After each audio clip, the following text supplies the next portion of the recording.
Yo, what's good, guys? Man, we got a very interesting show um, tonight that I want to talk about. As y'all can see from the title, Angel Reese talk, as well as Miami Dolphins news. Yo, what's good, guys? I want to start off with We got a very the biggest elephant in the room, right? And I want to talk about Miami Dolphins real quick because it's not going to take me too long to talk about them. If you've seen recent news, you guys saw that we traded away John Smith, and we traded away. I believe we gave away some picks. I think we gave away a fifth or something, and we ended up getting Minka Fitzpatrick. Just want to speak on this real quick, just to kind of get it out the way.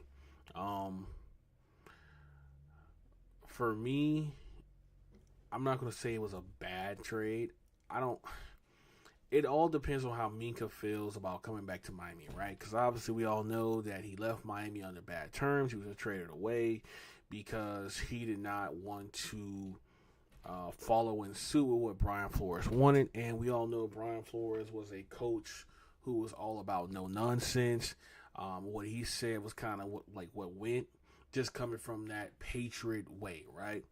And so it all depends on how Micah comes in and how he embraces coming back here to Miami, right?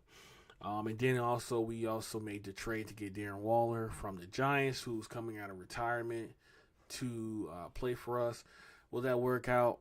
I don't know, man. It's very touchy, man. It's very touchy. Honestly, though, and like I said, in my opinion, like, if you look at my previous video, I don't believe in Tua.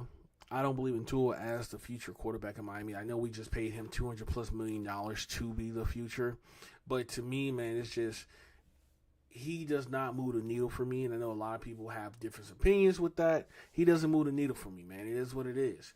You know, we've beaten in the past 3 seasons, 4 or 5 plus 500 teams. Come on, man. You're not going to prove to me that you're our franchise guy when we can't even beat the good teams. Now, excuse is going to come. Oh, the head coach is bad. I agree. The head coach for Miami Dolphins, Mike McDaniel, is garbage. He is trash. He needs to be fired yesterday. The GM, Chris Greer, listen, man, I support the brothers, but, brother, you are doing questionable things. All right. The trade for Bradley Chubb. Number one, you gave a first rounder. I believe you gave 2 first rounders for Bradley Chubb, and then you gave him a contract extension. And what has he done for our team? Absolutely nothing. Didn't even play last season. What are we doing? Then, now let's finish. You had 4 first round draft picks, and I believe the 2021 draft, where you go out there and you draft Jalen Phillips, you draft Austin Jackson, you draft Noah Ibenogany, and I believe that was the same draft we got Jalen Waddle. I could be wrong, but how many of those players hit? Jalen Phillips, he's hurt. It is what it is. He's hurt. I like him as a player, but he's hurt. He hasn't proven to me that he can be healthy. Austin Jackson.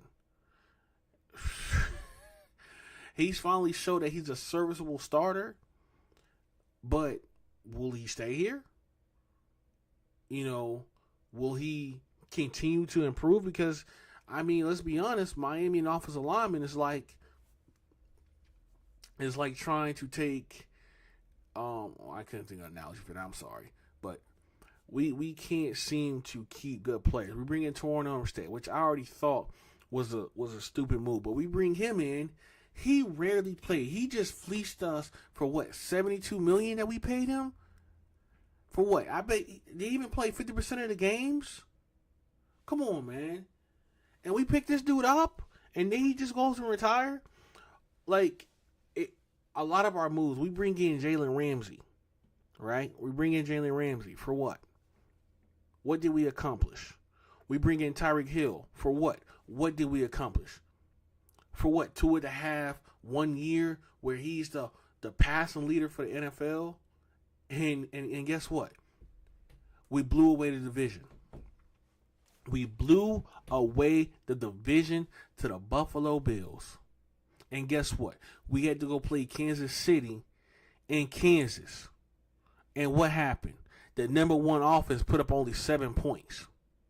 7. But hey, let's blame the head coach. Which, again, I'm not excusing him. The head coach is definitely garbage. Garbage. But guess what? The players at the end of the day, the players are the ones who are playing. And Tua, to be the number one passer in the NFL, to lay an egg, come on now. Come on. Make it make sense to me. Oh, the weather was cold. The weather was this. Listen, man, we got to stop making excuses, man. We got to start asking for results. Where are the results? Has he As a matter of fact, I'm going to pull it up for you guys because a lot of people don't believe me when I say this. Tua is no better than Ryan Tannehill in his first 5 years. But I'm going to pull it up to prove a point to you guys.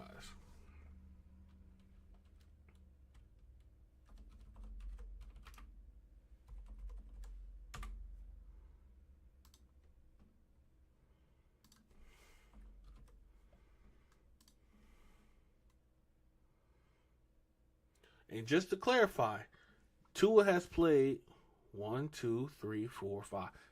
seasons in the NFL. 5. So we're going to compare him to Ryan Tannehill,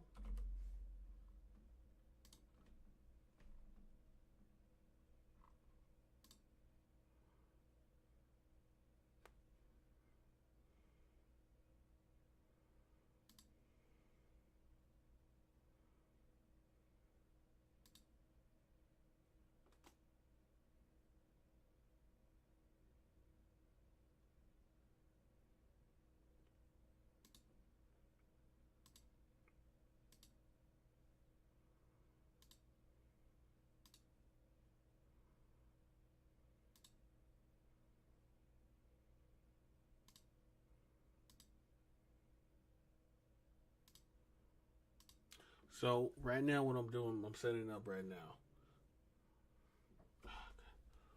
One second.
My fault, y'all.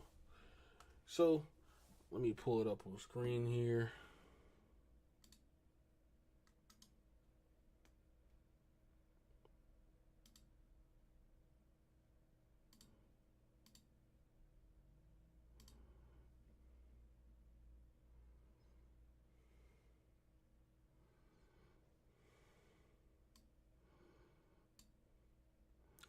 So let's look at this, right?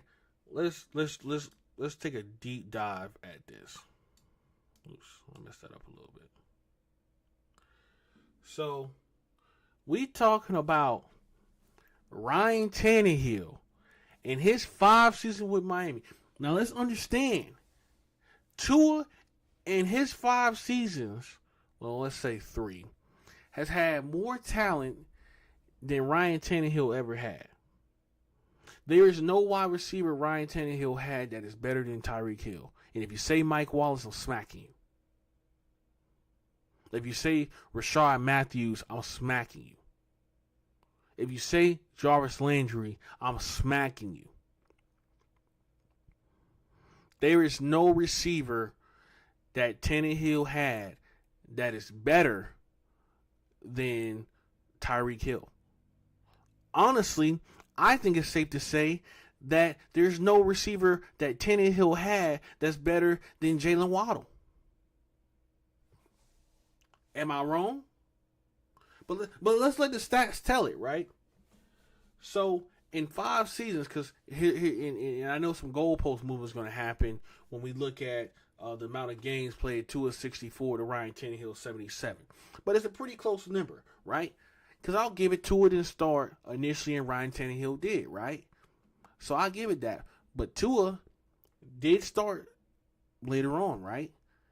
So let's look at the games played. Let me actually move this. Oh, wait, I can't move it off the screen. What's it? Oh, boy. So 64 games compared to 77 games. Tua has a quarterback record of 38 wins, 24 losses, 0 ties. Ryan Tannehill has a record of 37 wins, 40 losses, 0 ties, right? So let's break that down a little bit, right? So in what Ryan Tannehill has 13 more games played than Tua at this point, and they damn near have the same amount of wins. They're one game off from wins. So what did Tua really bring more than what? Because we lost 20, because he only lost 24 games. But you got to understand, he didn't play a lot of games when he as a rookie. Ryan Tannehill was a starter from week 1. And again, I'm not saying Ryan Tannehill was good. That's not what I'm saying. What I'm saying is, if you look at the stats, there is no difference with wins.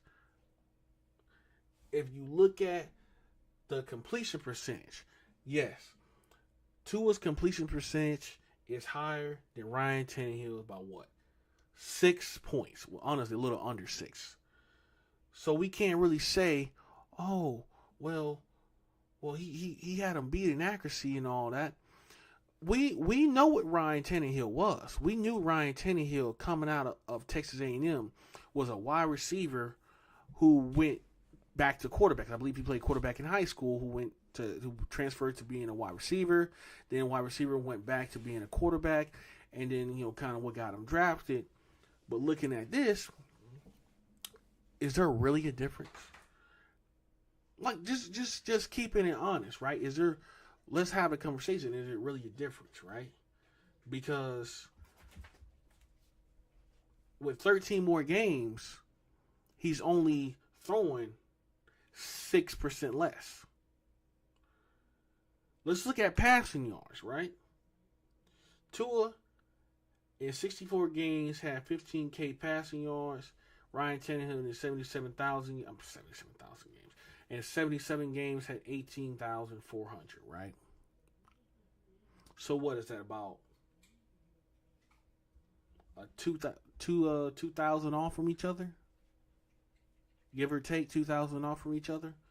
So if Tua were to play those games that he missed, they could be roughly about even. I'll give them that. They're roughly about even. So then we look at average yards / attempt, 7.6 to 7.0. No big difference there. Let's look at yards per game, 242, 239. No big difference there. Passing touchdowns, 100 to 106. Again, no big difference there. Interceptions. There is a big difference in interceptions. Tua has 44 to Ryan Tannehill's 66. Now, that's our first big difference. That's 20 interception difference, pretty much. Actually, 22 interception difference. So, there we go. There's one. So, I give that in favor of Tua for throwing less interceptions than Ryan Tannehill. Because Ryan Tannehill, again, I remember when we needed one win to go to the playoffs, and I believe it was 2013, and we played the Jets twice. He threw an interception to D. Milliner. D. Milliner. and we lose the game and we don't go to the playoffs. So again, I'm not sitting here telling you that Ryan Tannehill is a great quarterback or a good quarterback. I'm just putting the stats out here for you guys to look, and I'm going to tell you we're getting the same production out of Tua that we got out of Ryan Tannehill. Let's look at passer rating. 97.9, 86.5. That's a little scared because, again, Ryan Tannehill has played 13 more games in his first 5 seasons than Tua did in his first 5 seasons. So that's a little weighted differently because that's damn near a whole season that was played. And then I'm not really going to look at rush yards and all that stuff. I know Tua's not no scrambler. He's not no runner. So I'm not really worried about that. They do have the same amount of rushing touchdowns. But again, I'm not concerned about rushing statistics, right? My big issue and my big concern is these two gentlemen have damn near identical stats. They have identical work in their first 5 seasons, and we don't see an issue with that. We don't. Now, I will sit here and tell you, yes, Ryan Tannehill is a worse quarterback than Tua. I will agree with you in saying that. But the production is the same. We ain't winning shit. The same course of action we did with Ryan Tannehill. When we drafted Ryan Tannehill, we had Matt Moore, right? We had a serviceable backup who honestly a lot of people wanted to start. They wanted him to start the season because they wanted Ryan Tannehill to earn a job. I see nothing wrong with that. I believe in that philosophy 1,000% because when you throw these young guys out there and you make them the starter, you can't bench them because you spent a first-round pick on them. You can't bench them, right? You can't. And in 2012, you couldn't bench Ryan Tannehill. You needed him.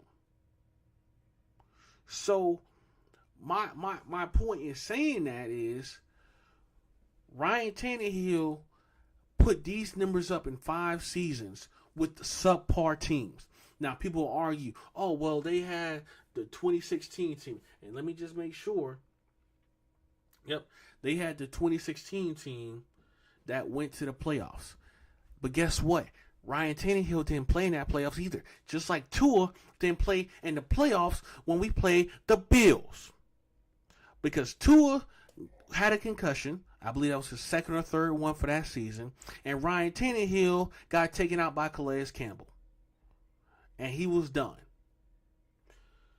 But yet, we're going to sit here and we're going to talk about Tua so much better than Ryan Tannehill. Or his production was so much better with Ryan Tannehill. And he has less. Bullshit. Bullshit. I can name the players that Tua had on both sides of the ball.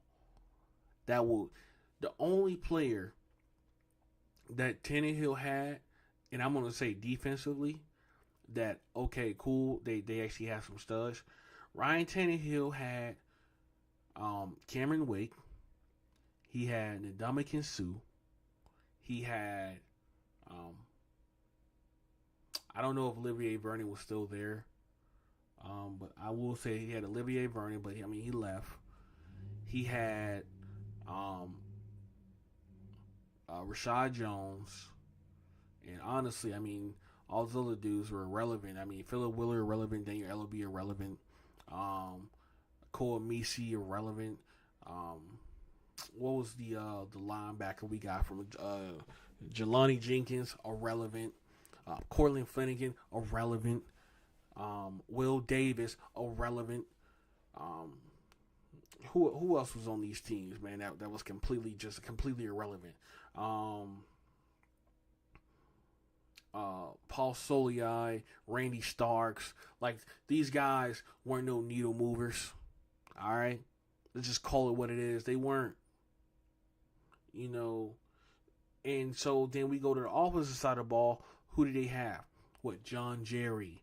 I'm trying to think of all he had on the offensive line. It was John Jerry. We had Richie Incognito. Actually, I don't remember when the Bully Gate happened. I don't know if that was 2014. Maybe it was 2012. So I'm going to leave Richie Incognito off that because I think he got kicked off for the bullying scandal. Jonathan Marty got traded to the San Francisco. So, like, he had the same offensive line problems. If I'm not mistaken, he was sacked the most out of any quarterback his rookie year, his sophomore year. He was. So, so now we talking about what these players had. I'm looking at what they had, and I know offensively, if we get down to offensively, because I think both teams had pretty mid to good defenses, except for those 2 years under Brian Flores, because he had nothing. He had absolutely nothing. And people hold that against Brian Flores. Brian Flores, in my eyes, accomplished more with nothing than what Mike McDaniel has accomplished with the teams he has put on these fields. If you give Brian Flores the same team that Mike McDaniel had these last 3 seasons, Brian Flores wins a playoff game. He wins the playoff game. Either with Tua or with whoever. He wins a playoff game. Because you can't sit here and tell me that that that Tua Tagovailoa produced more than Ryan Tannehill. Make the argument who's a better overall quarterback. Sure. If we're talking quarterback intangibles and the biggest being pocket presence, sure. Tua has pocket presence way over Tannehill. Tannehill, bro, that brother had no instincts, nothing. My man was just standing there. When we talking about arm talent,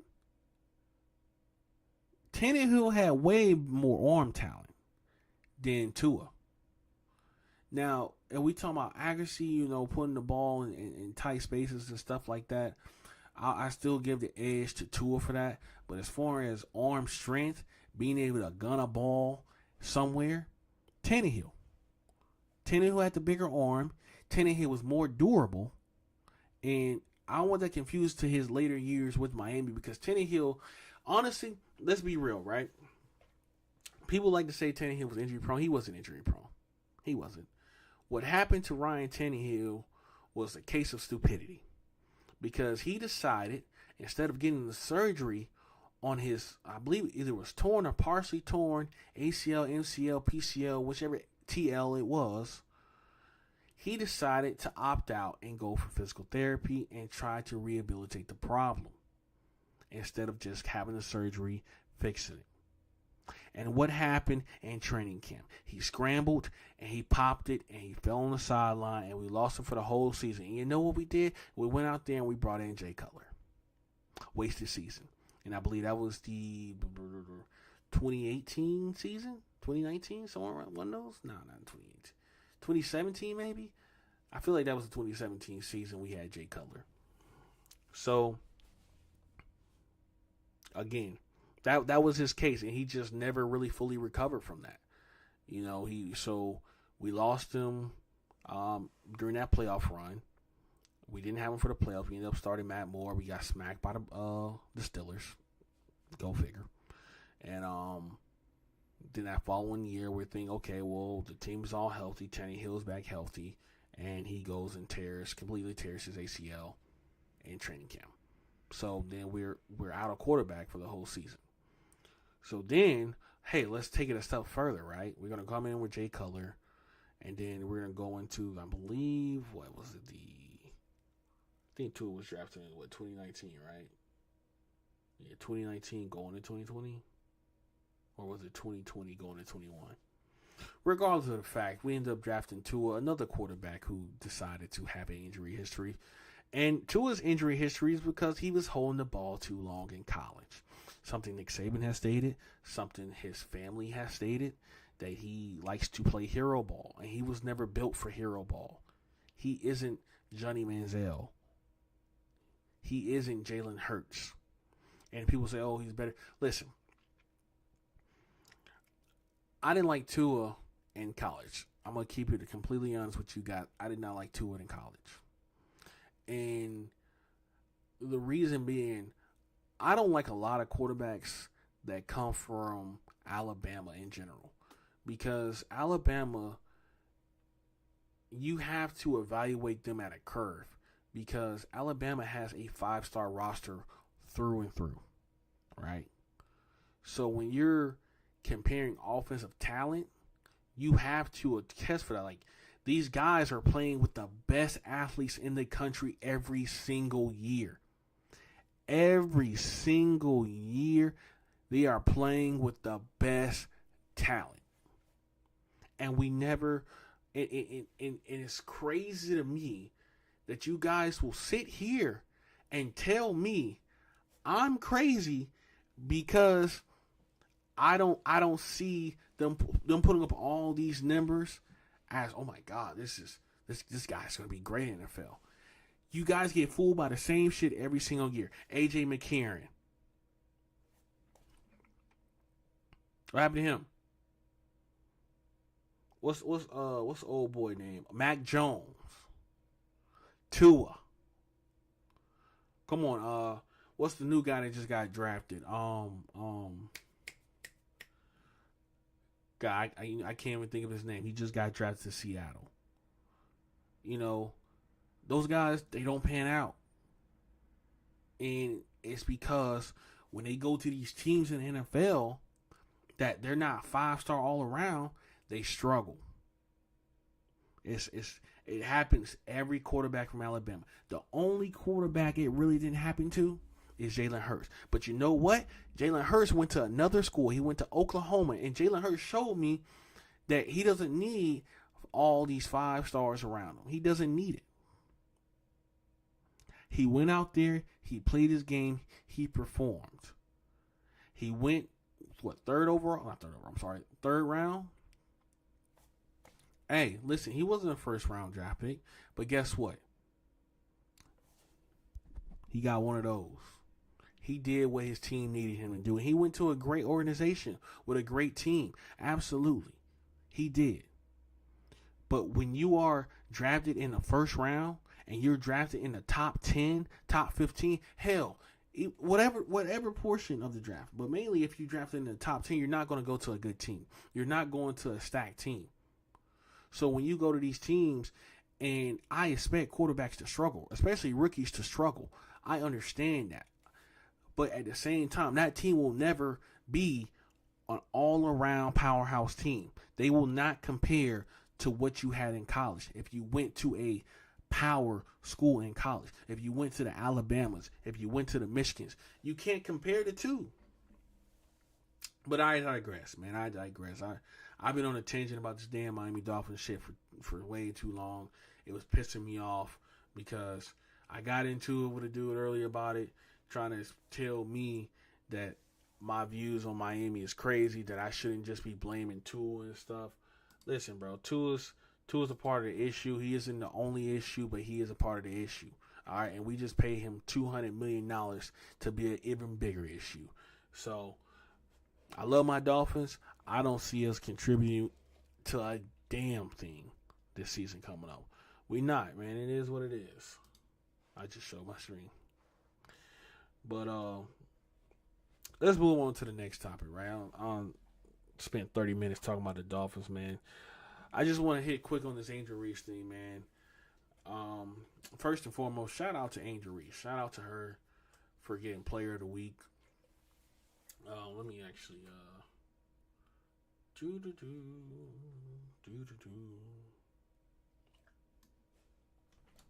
There we go. So shout out to Angel Reese for getting Player of the Week, man. That's a momentous occasion or honor that she got. Actually, you know what I'm gonna do? I'm gonna pull it up. What she got? Let me Yo, here's my trusty daddy. Oh, I swear, league pass always be popping up, man. And I don't be wanting to watch league pass. Let's see. News. Did they drop her? I know it was on here. I saw it earlier. The how they put in the players of the week.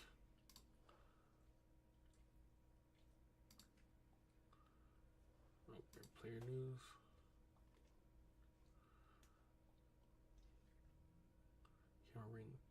Cameron Brink looks like she's still gonna be out. That's interesting. Where is Chicago? There we go. Okay, nothing relevant here. It is what it is. But man, Angel Reese been on a tear, man. She been on a tear. Real talk, man. And I'm happy to see it, man. I knew it was gonna happen because I just know the type of caliber player she is. I know what type of mentality she has. And it was just a matter of time, man. It was just a matter of time. And I'm glad I'm getting to witness it, man, because you get a lot of people who come into the spaces like YouTube or Twitter or X, whatever you want to call it, and it just uses it as an outlet to disregard her as a player, to disregard her, I don't want to say willingness, but disregard her as her achievements, right? She's a very decorated player. From high school all the way up to college to now the pros, she's a decorated player. And people will try every means to discredit her for her achievements, whether it be for her national championship she won in college at LSU, right? Which, mind you, right, the number one argument people will probably have for you when talking about the LSU national championship is that she was the fourth highest scorer on her team for that particular game. But what they won't tell you is that she was voted tournament MVP. That she was voted SEC Player of the Year. They won't tell you that. They'll just say, "Oh, she was the fourth best scorer on her team, so she got carried." That's what they'll say. Or they'll say, "Well, when she was at Maryland, she didn't start." Or they'll say, "Oh, well, she left Maryland to go to LSU." Listen, players transfer all the time. You holding a player transferring against him is ridiculous. That's just, at this point, it's laughable. Players transfer all the time. She did get hurt at Maryland. And also, if I'm not mistaken, her freshman year, did they not win the Big Ten? Oh, well, she wasn't a big part of that. She had some pretty big games. We're gonna hold that against her because she didn't start as a freshman. Come on now. But anyways, moving on to because we're in the NBA, or we're in the pros now, right? We're in the W now, right? You got a lot of individuals that are hating on Angel, right? A lot, and a lot of the OGs are the ones hating too. That's another issue I have, man. Man, what happened to the OGs showing love to the new generation of players? What happened to that? Because it's like it got lost in transition when it came to Angel showing love to the young bulls. Because she ain't really getting no love for no vets. And when I say vets, I mean like the retired OGs, right? Like the Candace Parkers, the Maya Moores, Cheryl Swoosh, Cheryl Reeves. You know what I'm saying? Not Cheryl Reeves. Cheryl Miller. So it comes to question like, why? Why can't you just show her some love? You feel me? Now, Lisa Leslie showed her some love. She been showing her love for a while, but I don't know, man. It's just crazy to me that y'all don't show her no love. You feel me, man? She out here a dog, man. Usually, when you got a player who out here getting out the mud, who out here grinding day in day out to better their craft, better their game. They usually be fan favorites, but for some reason, Angel Reese is different. She wasn't technically a high draft pick. She was a first rounder, but was she a high first rounder? No. Was she thought to be good in the W? No. A lot of people said her game wouldn't translate. So she already had strikes coming against her going in, and then her biggest strike was that she beat the Golden Child in the Natty. Oh man, my leg is itching. But hey, man. Apparently, it's only an issue with Angel, man. You can't talk facts about Angel.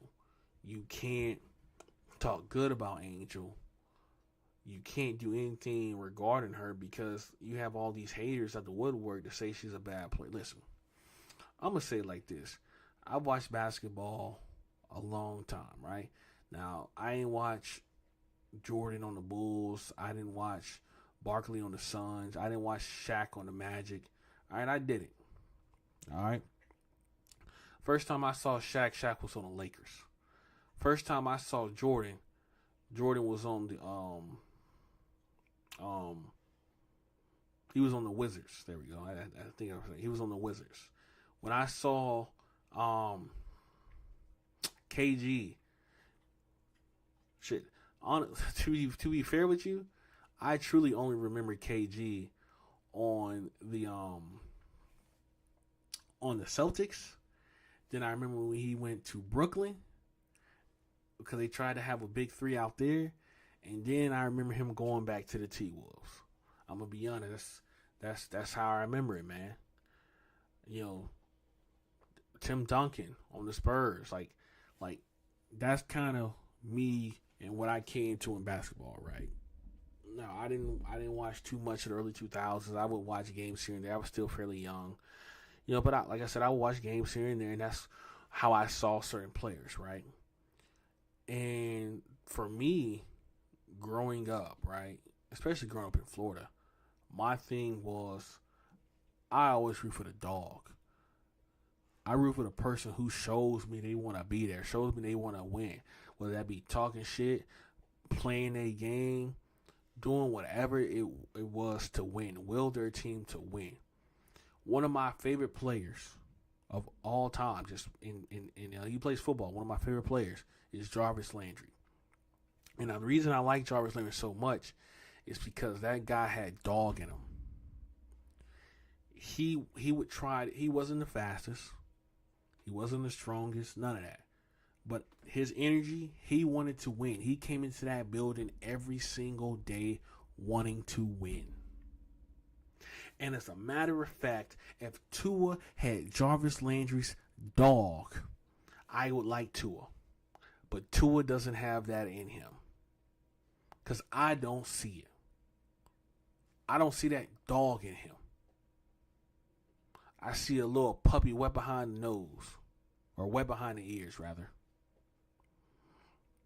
Don't see it. But with Angel, I see that dog. I see her willing to do the dirty work. Listen, when I was a kid and we would play pickup basketball, you feel me? I couldn't shoot. I ain't even gonna hold you. But you know what I was? I was tall and I was big.